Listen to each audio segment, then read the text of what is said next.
What's up, guys? Welcome back to CagedIn MMA. It's your host, Ebit Sochiwa, and we are talking about UFC 302. This is episode 17. So, first and foremost, you guys already know how we start this off with the Dana White call out. Dana White, I've been watching these UFC fights for more than a decade. I've never experienced a fight live. I was supposed to go to one with John Jones, but then it got canceled. So, I need free tickets. I need a flight out.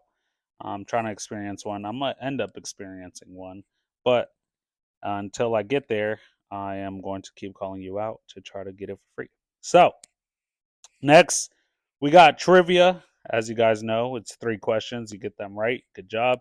If you get one wrong, then if you're watching with a friend or something like that, they got to hit you, punch you, whatever it may be. It could also be a leg kick. You feel me? So, let's go ahead with the first question. Uh, the last question might be a little tough, but first question, here it goes.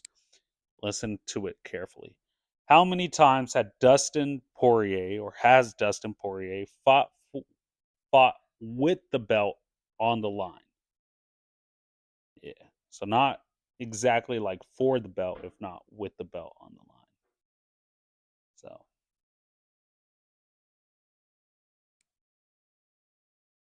and this one's a little tricky. So the answer I'm looking for is mainly the championship belt, right?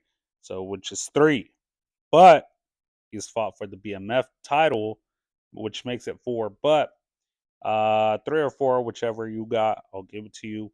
But the answer I'm looking for is 3. He's fought, Holloway. He won the belt, then tried to defend it against Habib. He lost it, and then recently tried to get it against Charles Oliveira, which lost it again. And now this is going to be his 4th time for this undisputed belt. So if you got that right, congrats.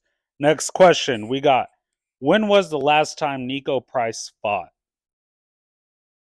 And this one is tougher if you're not so big on or like just like the lesser value names. I guess you could say Nico Price is one of those who's like been around the game for a while. Many people thought he was going to be, the next up and comer, maybe a top 5 fighter, etc., things like that. But many of you guys will probably remember it because he fought a legend.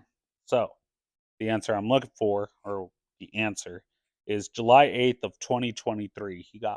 He fought against Robbie Lawler, and unfortunately lost that fight. But luckily for Robbie Lawler, he ended up on a win for retirement. So last question.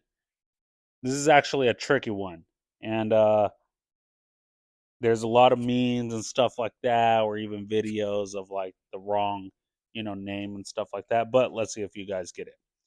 Who is the fighter that beat Islam Makhachev?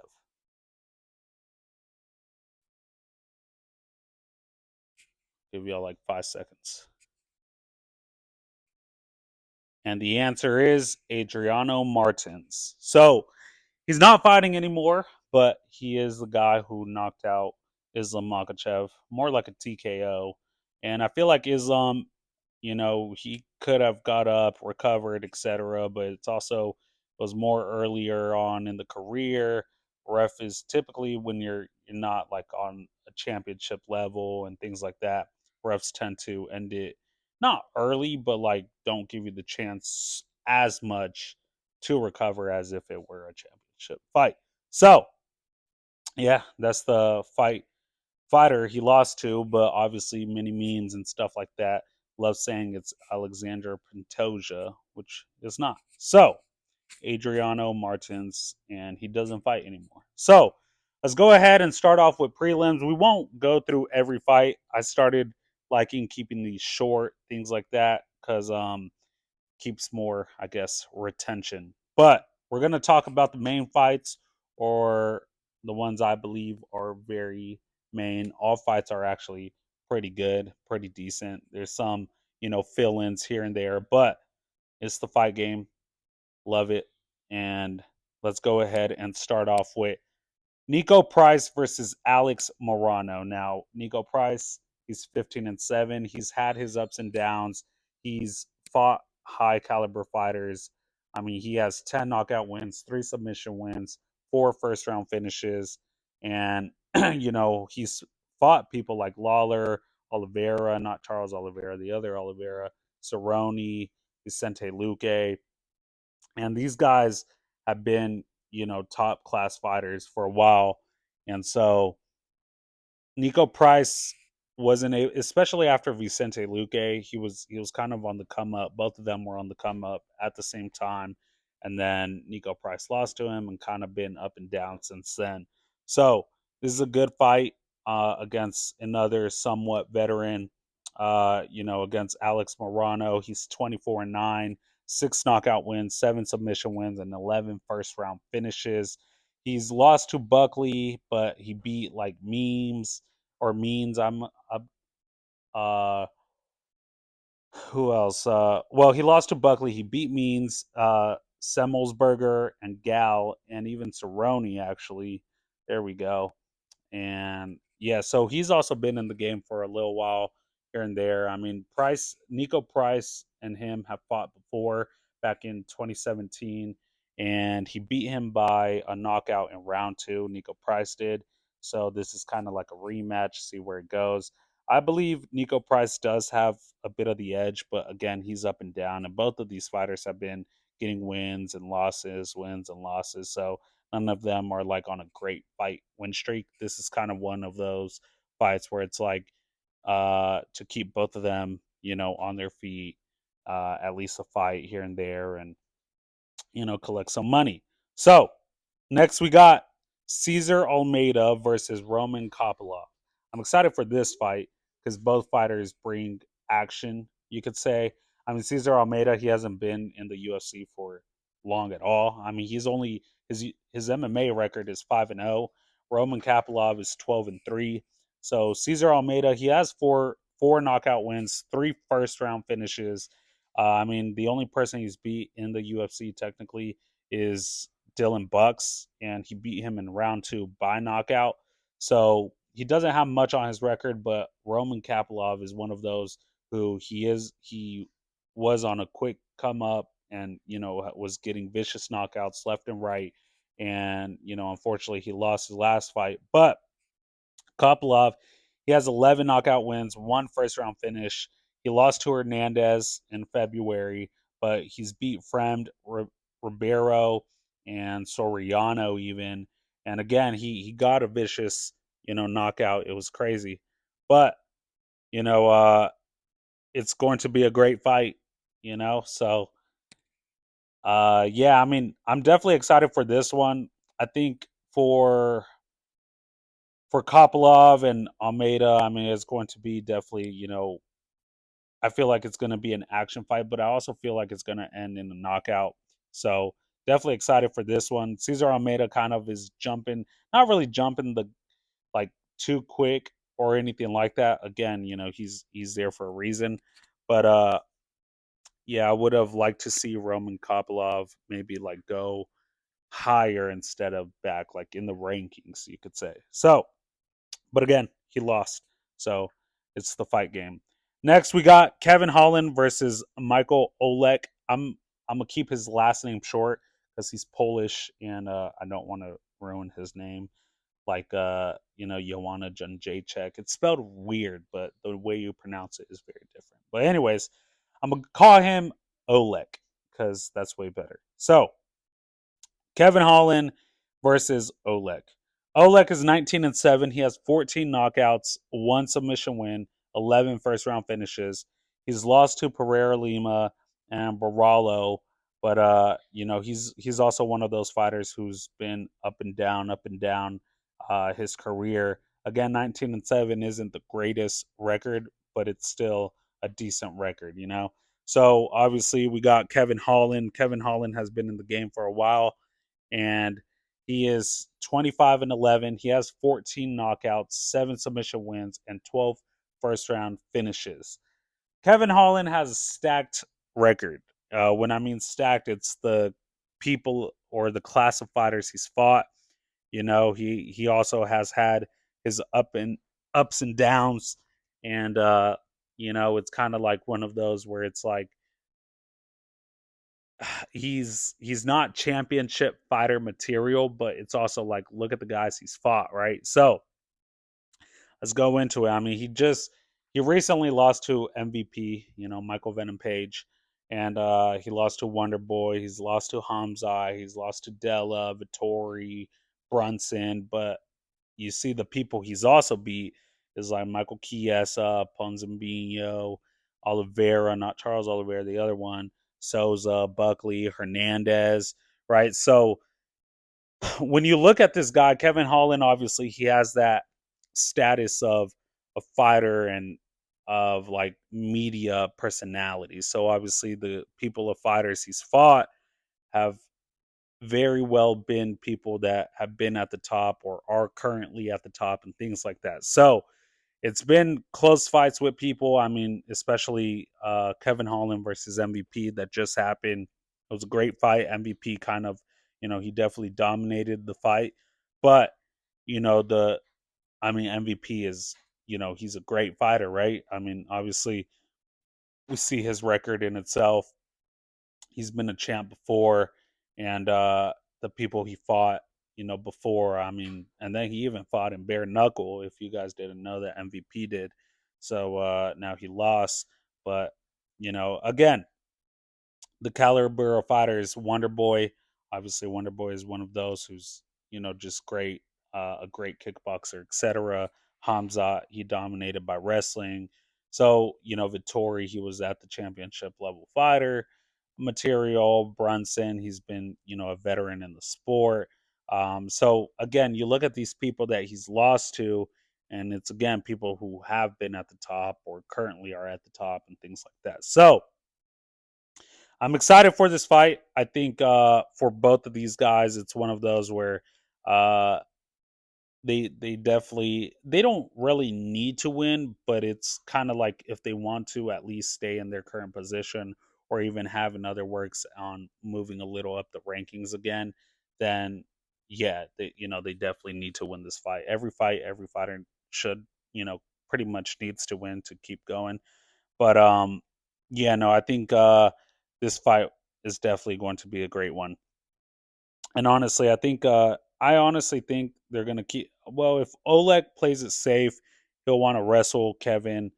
But Kevin Holland, I feel like obviously he's gonna want to keep it on the feet, etc. So I'm excited for this one. Next, we got the co-main event of the evening, and honestly, I'm super excited for this one. I'm excited for the press conference because I already know there's gonna be a lot of talking and stuff like that. But we got Sean Strickland versus Paulo Costa. Paulo Costa, he's 14-3. He has 11 knockout wins, one submission win, and 9 first round finishes. Now, not really a fun fact or a crazy fact, but this is kind of like one of those facts where he has 11 knockout wins, but he hasn't actually like knocked somebody else. More like TKO stuff like that. But it's just something to think about. That's where many people, obviously, with Paulo Costa's frame. I mean, he's super huge. I mean, many people think like he's knocking people out left and right.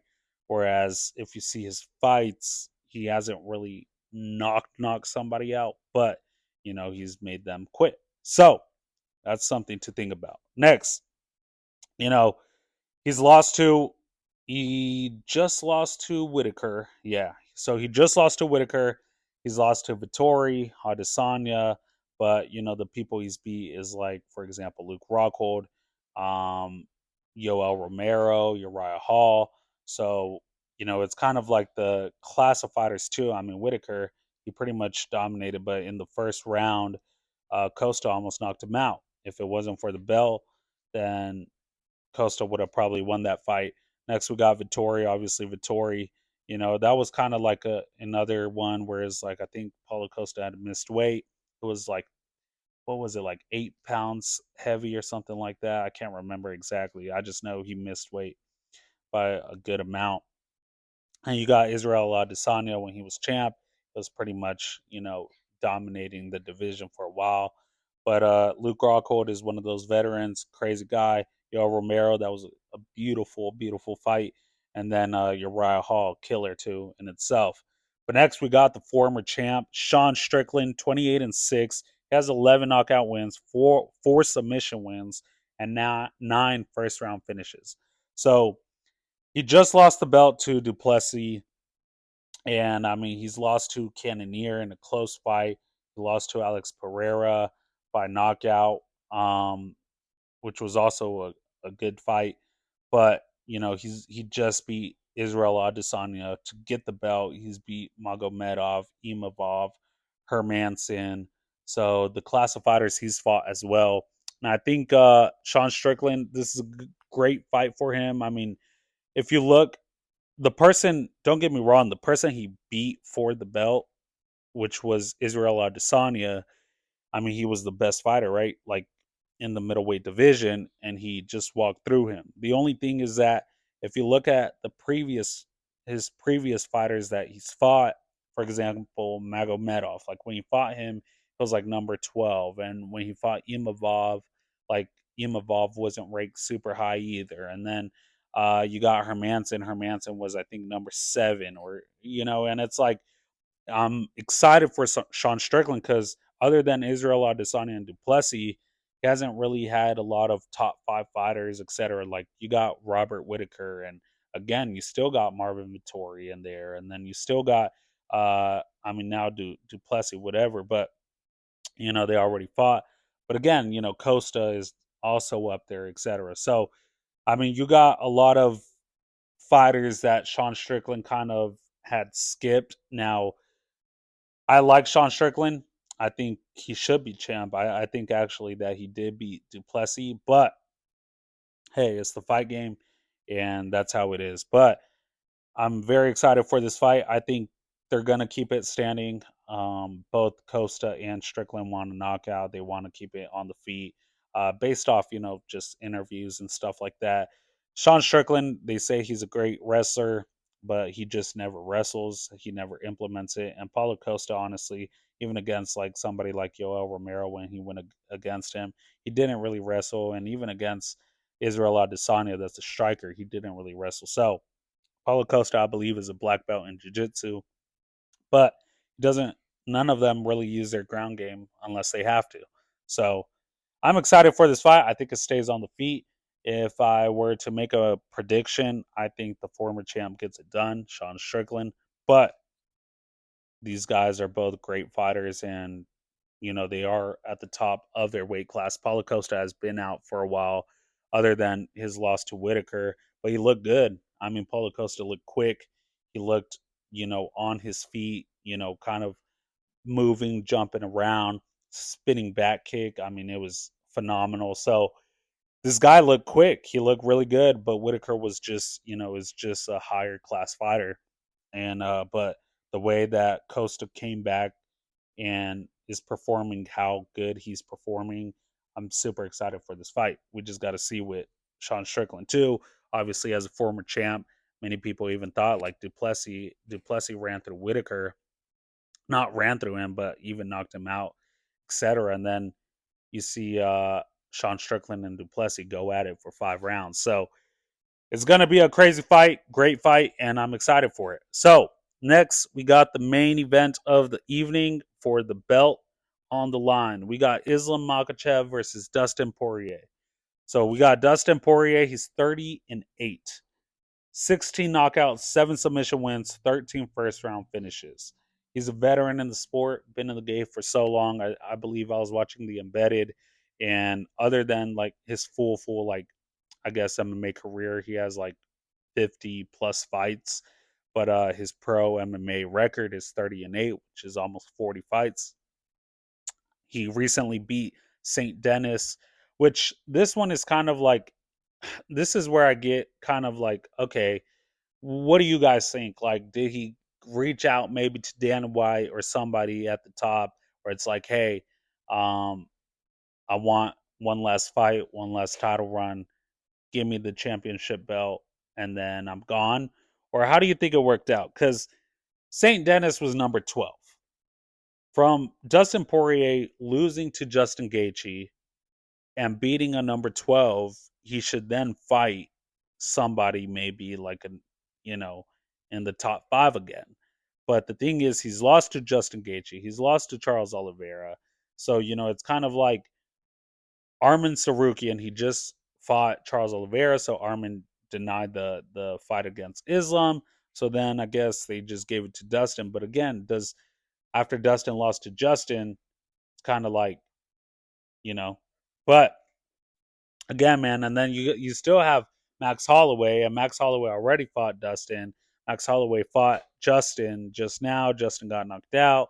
Max Holloway, it's just all over the place. But even so, like you got yeah, it's just again, it's a lot of stuff here and there. I mean, you got the current champ Islam Makhachev. But then the other division, you got Ilya Taporia with, and then you got again. I mean, it's just very all over the place, I guess you could say. But this is where I go is like with Dustin Poirier. Um, Not that he doesn't deserve the title shot, just realistically speaking, if a contender beats a number 12, not even the top 10, does he deserve a title shot? But again, we saw this with Alexander Pantoja going against, I think he was number 10 in the division. So who knows? I guess fighters aren't, they need time to recover, things like that. But like I said, Dustin Poirier, he's been a veteran in the sport. He's beat people like Michael Chandler, Conor McGregor, Dan Hooker, Max Holloway, Eddie Alvarez, Miller, Bobby Green. And it's like this guy's record is stacked, literally stacked. He's been in the game for so long. He's always fell short, with coming to the belt, but once against Max Holloway. But again, to reclaim it, I mean, he lost it to Habib. Then he tried getting it with Charles Oliveira, fell short. So this is kind of like his last chance, in my opinion, to get the belt. If he doesn't do it now, then he's not getting another chance. And you got to think about it. It's like if he gets the belt, is he going to retire? I think he should end it on the top or at the top. Even people will be like, okay, well, and for the UFC it would be bad because then the title will go vacant, go back to again, it will be claimed by either Islam or Armin Sarukian when they fight. But because I think that's the next fight for the belt if Dustin retires. So, and I think that's how it should be. I don't think, as a fan, especially, many fans will be like, oh no, like uh, for the UFC, it would be bad because it's like the champ just won and then he retires. But it's also like he's done so much in the sport and that's all he's wanted. And then after that, it's kind of like going back rematches with again people like Charles Oliveira and stuff and Justin Gaethje, but he's lost to them already. So, it's kind of one of those weird, um, all over the place fights again. So I mean, again, he lost to Justin, Charles Oliveira, Habib. Um, so, hopefully, many fans are hoping that he gets the belt because, it may be his last fight. So, he has to get through this man's cousin right here, Islam Makhachev. So, Islam Makhachev, he is 25-1. He's on a 13 fight win streak, 5 knockouts, 11 submission wins. Islam's record, honestly, his resume, in my opinion, is better than Habib's already. I mean, he's beat Volkanovski twice, which the first one at the time, Volkanovski was number one pound for pound. Then second, or was no, yeah, he was Volkanovski was number one, and then he got switched to number two. So Islam defended his pound for pound number one, and obviously his belt. But he beat Volkanovski twice. He beat Charles Oliveira. He's beat Bobby Green, Dan Hooker, Drew Dober, and Armin Sarukian. And Armin Sarukian, that was a crazy fight. It was Armin's debut, I believe. And they were wrestling like almost the whole time. But you got people like, again, Drew Dober, Dan Hooker, Bobby Green, things like that, Charles Oliveira, where, in my opinion, that resume is much better than Habib's. Now, I'm not here trying to compare legacy, etc. But I think Islam Makhachev has, he has definitely, done a lot in the division in a sense. I mean, he has a lot to, defend and things like that, especially like Volkanovski. It's not his natural weight class, He's switched weight classes to fight Islam Makhachev, so it's like I want Islam to fight people in his actual weight class. I mean, Volkanovski, he fought him twice, not in the weight class, and then you got Charles Oliveira, who was the former champ, who that's all. He's beat Bobby Green. Bobby Green wasn't really a title shot contender and stuff like that, but because he beat Bobby Green, then he got the title shot. So it's kind of like one of those where it's like they definitely push Islam to the top quick, but as he's been at the top, he's definitely showed that he is still a championship level fighter and championship level material. So I'm hoping, obviously, Islam fights people. Now he's fighting Dustin Poirier, but you still got to go to Justin, and then do the rematch against Armin Sarukian, things like that. So let me know what you guys think, though. I think this is going to be a great fight, though. Dustin Poirier, if he doesn't get the guillotine, then I think he loses. I think Dustin Poirier is going to keep looking for that guillotine for sure. And as we know, Islam, he's going to want to wrestle to play it safe, especially the way Habib beat Dustin. But here's the thing: in the fight game, you never know, right? With Islam Makachev, I mean, he head kicked Alex Volkanovski, so that's another thing. I think if it's striking, I'm gonna give it to Dustin, but if it's more wrestling and things like that, I'll give it to Islam. Only if it's only if Dustin doesn't win by guillotine, because even other submissions and just the ground game, Dustin is a black belt, but I think Islam's wrestling will just be too much pressure for Dustin, just like we saw with Habib and Dustin. So let me know what you guys think. Let me know your guys' prediction, and I'll see you guys in the next episode for UFC 303. Peace. Thanks for tuning in, and see you guys in the next video.